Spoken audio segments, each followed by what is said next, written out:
What's your favorite obscure reference that's been on the show or just last season? I really like that Bartleby the Scrivener joke from way back. That was pretty obscure, and I'm sure I've done like one of our sort of running gags is somebody will say something about something, and somebody else will say, "Who am I?" Person blank, and then I get like whatever the thing is. We just did one about watermelons, and then I go look up watermelon on Wikipedia and spend the next hour learning like there's basically a guy who invented watermelons. Like they weren't a thing, and then some person just made that happen. I really enjoyed the Dave Frischberg reference. That was excellent. He was great. Yeah, that was. And a lot of people don't know who he is. I googled him, and then I. He's amazing. Yeah. And he invented watermelons. In addition to Schoolhouse Rock, he invented watermelons. So when did you decide you wanted to do Archer Vice, and then what made you decide to kind of go back to something similar to what you were doing before?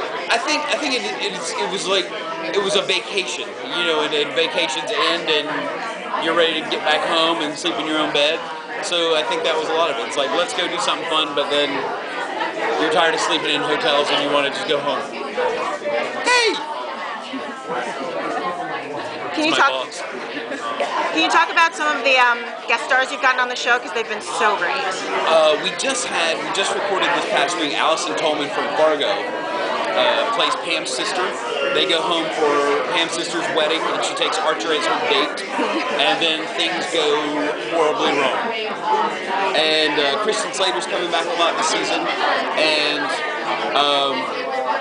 I'm drawing a huge blank right now, but we also haven't recorded that many episodes. We've only recorded 4 so far, so we still have a lot of time to bother guest stars and ask them to come be on our show. Do you have any dream guest stars you haven't yet gotten? A ton, like everybody.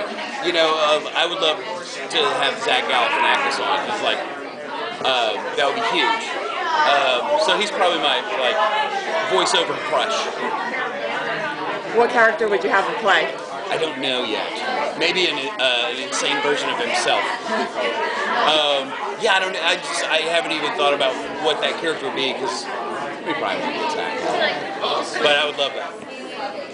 How do you make these pretty terrible people so lovable and? I think it's a combination of the voice cast being so great, and then our artists and animators have a way of, in concert with the voices, making the worst things that you can imagine sound sympathetic coming out of these folks. So I think it's really a combination of the actors and the artists. So what happened to the Top Gun episodes? Like, you guys got the trailer, and then I know many fans were excited about maybe seeing a Top Gun episode. Oh, well, it was never going to be an episode. That was just like a one-off thing.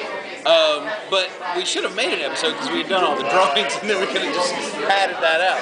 But there's we've been talking about an episode for a long time where since Archer is sort of set, we don't know when in the Archer universe there would still be a draft, and Archer has just never did it. He just blew it off, and then he gets caught and has to go be in the army for like at least a week until he can get himself kicked out of the army.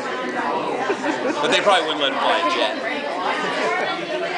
Can you tell us anything about Barry? Barry's return? Barry comes back in a big way, and is going to be, I think, probably the key villain of the season.